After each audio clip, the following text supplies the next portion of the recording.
Karen opens her mouth and the voice that comes out, everyone has tried in their own way to describe Karen Carpenter's voice. No one will ever succeed, but it's just, let's both try. To me, it's a voice that feels like someone has taken a huge stock pot of honey and slow cooked it down to like an inch thick on the bottom, and that's the sound of her voice. Yeah, that totally tracks. To me, it's the sound of if you're on a sheepskin rug in front of a fireplace and it's crackling, and maybe you're naked or maybe not. Maybe not. Maybe you are naked. Yeah. That has something to do with her. Maybe that's a little bit more of a how. Maybe it's just that it's like the ultimate in comfort. Like I don't know. I'm excited to kind of hear what you think about this type of thing because I love music and know so little about it. Like, did I ever tell you that one time in grad school, I had this boyfriend who was like constantly dismayed by my taste in music generally. Like, boo. I remember he was like further horrified by the time that within this context, I was like, does Motley Crue have a drummer?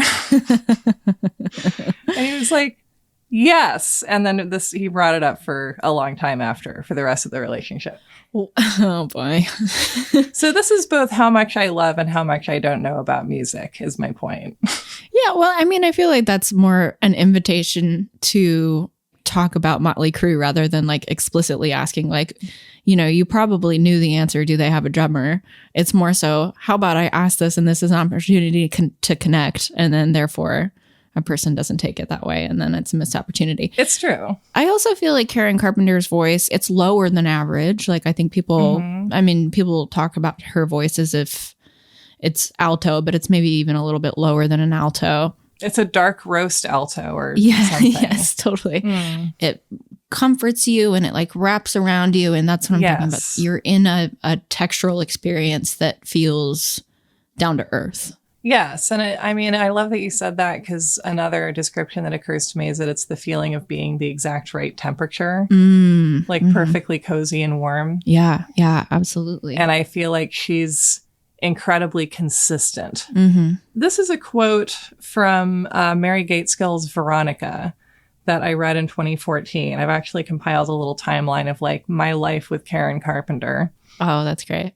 So Mary Gaitskell writes, the most popular singer was a girl with a tiny stick body and a large deferential head who sang in a delicious lilt of white lace and promises and longing to be close. When she shut herself up in her closet and starved herself to death, people were shocked.